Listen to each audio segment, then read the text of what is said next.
Is a Muslim brain drain underway in France? With Islamophobia on the rise, a new book says young, educated French Muslims are leaving the country. Does France's upcoming snap election risk further alienating the EU's biggest Muslim population? And could their flight benefit France's allies? I'm Andrea Sankey, and this is the Newsmakers.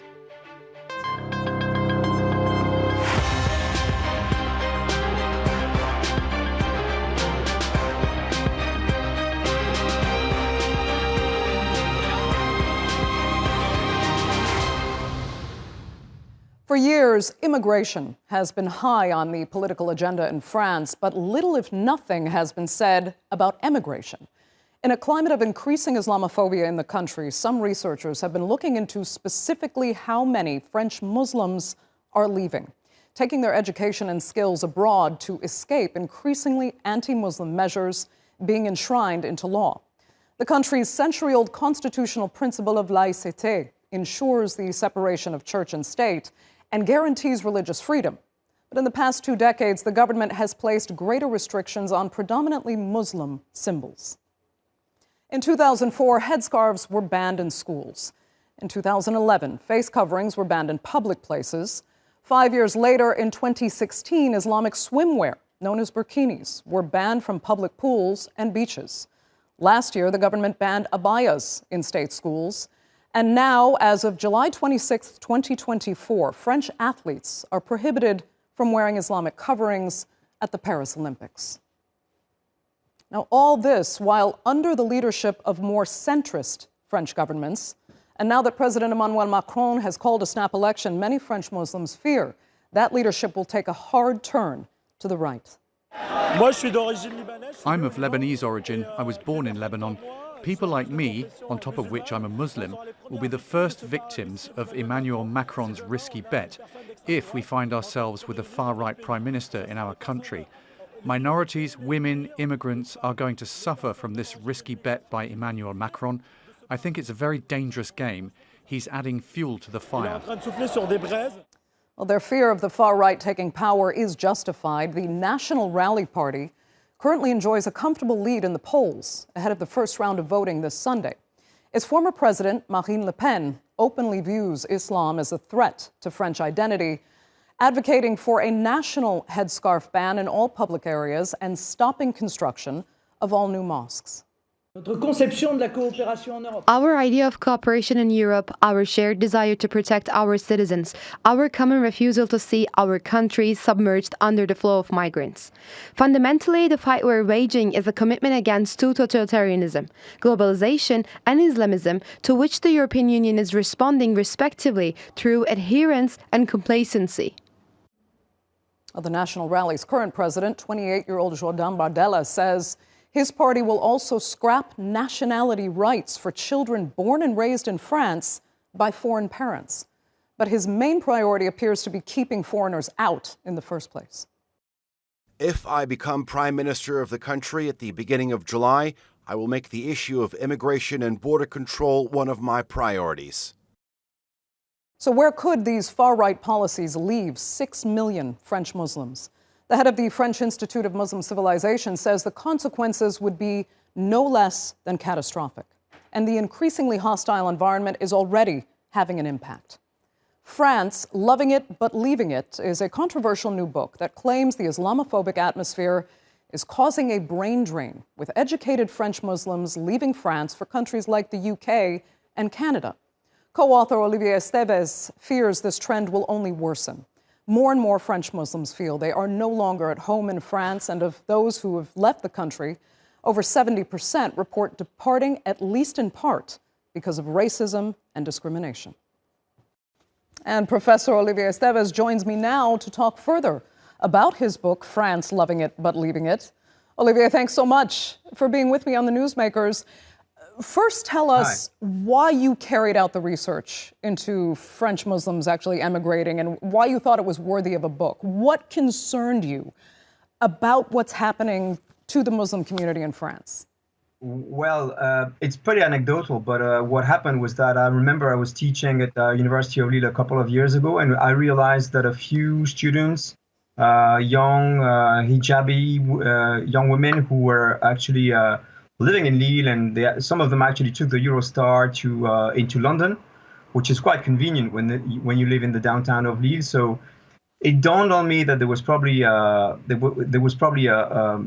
material to actually do a research project on this, and then what happened thereafter actually proved us wrong. Proved us right. Sorry, proved us right. Proved us right. And I mean, talk about what happened thereafter, because it has been noted that the research cited in this book is mostly conducted by your own team at the University of Lille. So tell us why readers should trust its veracity. Well, everything in the book is just purely empirical research. At every single page, what we do together is that we weave a sort of collective narrative of all these French Muslim people who have left the country for 2, 3, 10, 20, 22 years, and who live, as you said yourself, in Canada, the UK, Dubai. And what we provide is just massive, empirical evidence of what we call, or what many of our interviewees call, an actual brain drain that indeed affects the French economy. I want to talk more about how it affects the French economy, but first tell us more about that anecdotal evidence you were referring to and what they specifically told you about why they were leaving. France is their home. Okay. They were born and raised there, so why do they want out?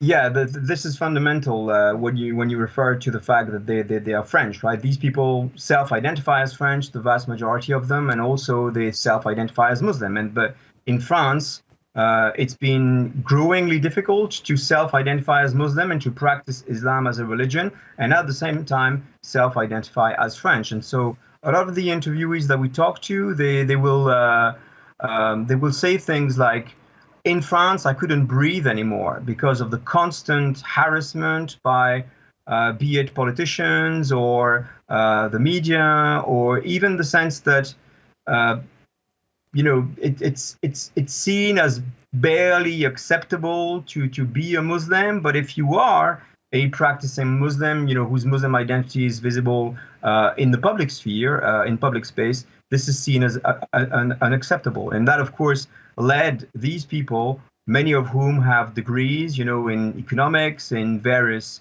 kinds of disciplines, to actually leave the country. And they realize when they go to Canada or the United States or the UK that to be a Muslim out there is something pretty ordinary, pretty banal.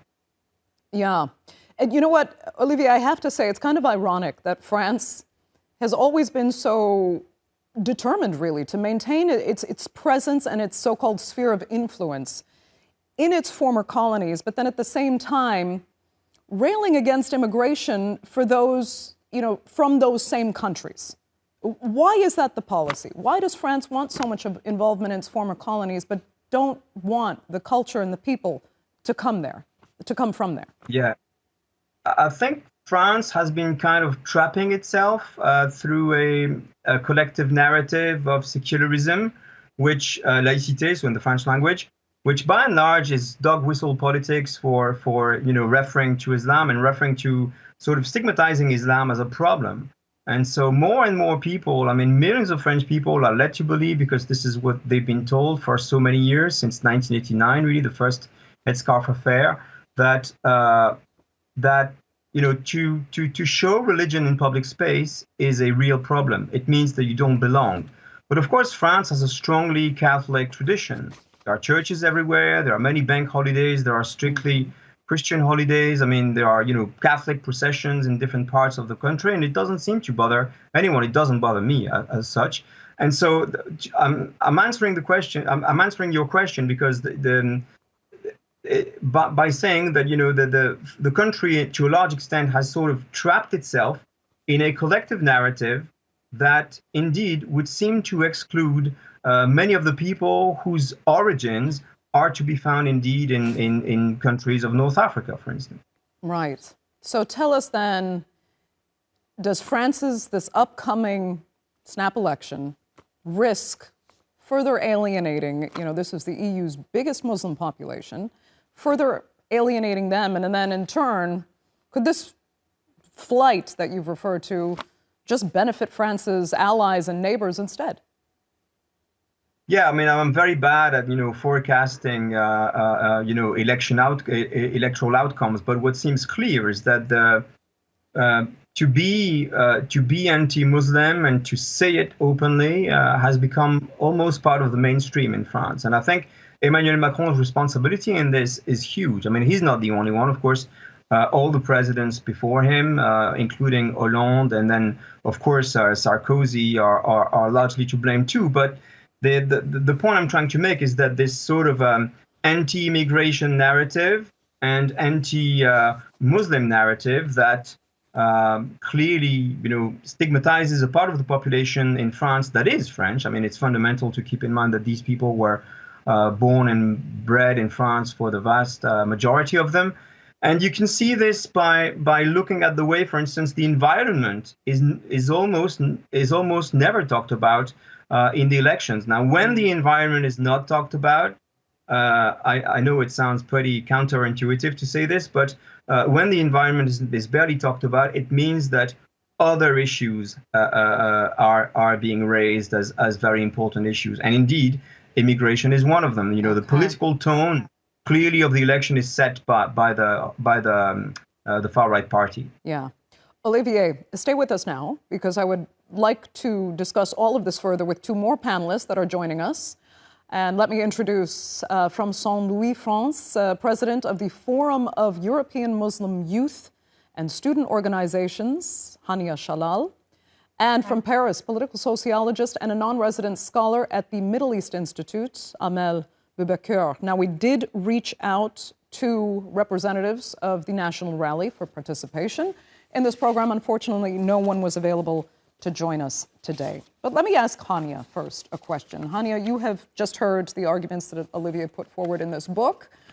First of all, do you believe it's true that young Muslims are fleeing France because of increasing Islamophobia? First, thank you very much for inviting me on this panel. To answer very quickly your question, yes, absolutely. I think that young Muslims are fleeing France not by choice, but out of necessity, because as it stands with this current approach toward Muslims, it's not a safe place for Muslims and Muslim youth. So this book and other research have shown that young Muslims are increasingly leaving France because they no longer feel safe. And it is the consequence of more than 15 years of national politics centered around the question of identity and what it means to be French. And there is this forced duality between being French and being Muslims, as if the two are not possible. And then why do you stay? Why do I stay, and why the wider Muslim youth is staying? I think that out of love of this country, but I think that being summoned to answer the question, are you French or are you Muslim, is fueling the hostile environment, and neutrality cloaked Islamophobic policies and social exclusion are what's driving Muslim youth away, talented individuals to seek opportunities elsewhere. Yeah. Amel, let me ask you, how detrimental is it to France that young, educated people are leaving? It is very much detrimental, but as a sociologist, I also have to unpack a bit this idea of an Islamic exodus, not canceling the fact that there's a lot of Muslims who are quitting France because of the discrimination they are experiencing. But this Islamic exodus is also part of a broader French brain drain among French youth. French Muslims that I have interviewed, for example, they also quote high taxes, bureaucratic hurdles for entrepreneurs, etc., has a reason for leaving. Of course, discrimination adds another layer of motivation for young Muslims to seek opportunities elsewhere. But it depends also highly about their political background, their economic background, and the kind of opportunities they may find elsewhere. For example, you may have young Muslims who, for religious reasons, have decided to quit France and to seek refuge in an Islamic country. This is commonly known as hijrah. And those young Muslims may not not choose Canada or UK or whatever, has people who may have more important professional opportunities, but use this exit from France as a way to find peace and not be involved in political debates anymore. You also have, please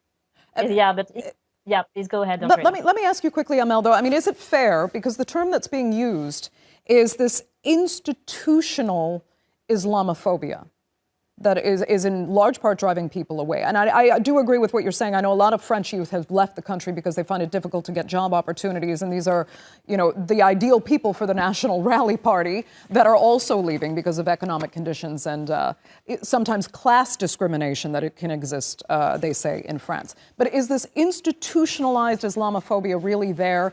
And is it potentially going to get worse? Should more right-wing politicians take power in this election? Well, again, the fact that a lot of leaving is also justified by the lack of institutional justice that they can seek for their own cases if they are discriminated. So that's part, of course, of the lack of institutional responses. But you also have a whole cultural aspect where you have a lot of success stories that are actually counter-narratives to the media narratives around Muslims that are earnestful citizens of French Muslims thriving abroad that are widely shared actually within communities. And there's also this kind of rag to riches stories that contrast sharply with experience of discrimination and limited advancement in France indeed. But I would say that what I'm trying to expose more interesting reasons for them to quit France is that Muslims do not react only as Muslims. It's true that institutional Islamophobia has a huge impact on them, but they also have broad dreams and wishes of seeing what is going on elsewhere as the other people. When it comes to the votes, let me just, I want to come back to Olivier quickly, because this might sound like a simplistic question, but I mean, is there an easy fix here? Or is the Islamophobia and xenophobia that is there, is it too ingrained now at this point? It's a very tough question to answer in just a few seconds. I think that one of the issues that I think we try to explore, especially in the conclusion to the book, and it's quite an original, but we need to hammer this point, is that the French state needs to recognize and use the concept of Islamophobia, which literally they never do. Now, when you ask the question about state Islamophobia or institutional Islamophobia, you can see it through things that are done, declarations that are made, and also things that are not done. Now, for instance, when 5 years ago there was a terrorist attack against the Bayonne mosque in the southwest of France, no minister actually visited the place. Whenever a synagogue, on the contrary, is attacked, you get ministers that go there straight away on the spot, and they make declarations. The French state has not recognized to this day that there was a terrorist attack that was carried out against the Bayonne mosque, because it is a mosque. These are signs that if you are a Muslim, and I'm not a Muslim, if you are a Muslim, you feel that the state is not there to protect you. And this is something that a certain number of quite politicized French people that now live abroad have told us. Okay. They have told us things like individual racism, we can deal with. But when the state does pretty much the same, we don't feel protected anymore. Therefore, we have to leave. Yeah. Hania, that plays into what you were saying earlier. But let me ask you this, because there's another question here, and that the same kind of criticism, I guess, has been made of, of neighboring Germany, that somehow either the Muslim population in the country has itself failed to integrate with the wider country's culture, or that the government has failed to integrate its immigrant and Muslim populations. Do you think there's a role there, or are these societies in themselves just too individualistic anyway to really talk well about integration, and that people will have their own individual cultures that they should be able to preserve in the context of a democracy? Yeah, I see your question. I recognize it. It is an interesting question to answer. But I think that here the core and primary issue is that the political climate in France has contributed to driving away young Muslims. And I think that, again, it's a result of decades of policies and narratives portraying young Muslims and Muslims at the wider level in the French society as problematic. And I think that the result of this is an anti-Muslim sentiment that is not just accepted but also widespread. I mean, minorities have always been the censor to measure the shrinking of the civic space in a democratic country, and the consequence of the reduction of the civic space in France is the institutional and structural Islamophobia engineered by the French government throughout the past years. And this should alarm anyone who believes in democracy, I believe, and anyone who believes as well in individual and collective freedoms. So again, your question might seem interesting, but I feel like the issue here is how can we protect minorities in different countries, in this case specifically a Muslim minority in France, because institutional and structural Islamophobia severely limits the ability of the Muslim community to engage and contribute in public life. I mean, we're talking about mosques, Islamic centers, Muslim-led organizations who are facing an increased scrutiny and pressure from the government.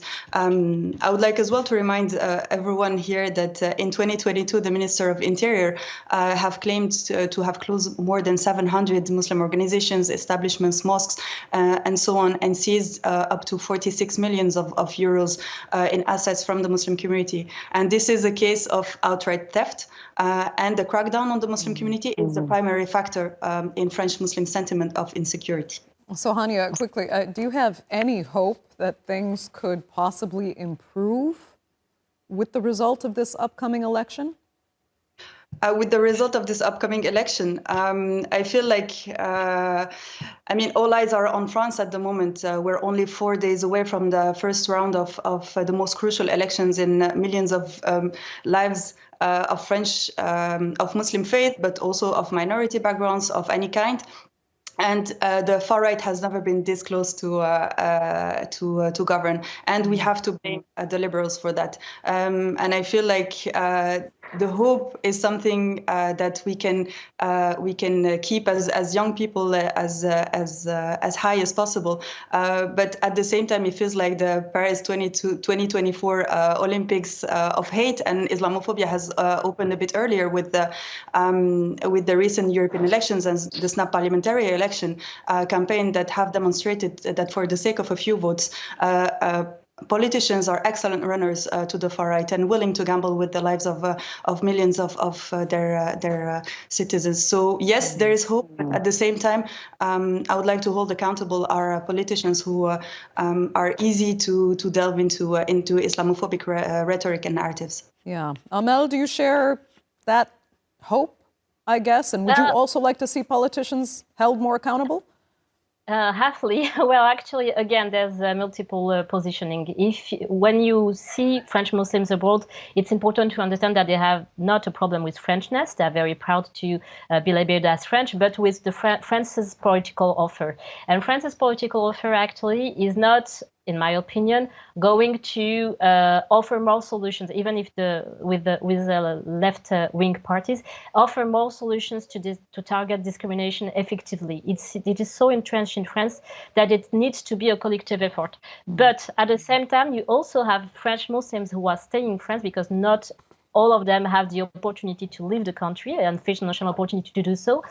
You also have French Muslims that are somehow who withdrew from the political scene and are just not concerned anymore with the fact that the Rassemblement National, the extreme right party, may win in France, and they are just waiting for better days, but without being willing to be once again the ones who are going to be shown as either France's traps or France's solutions for better days.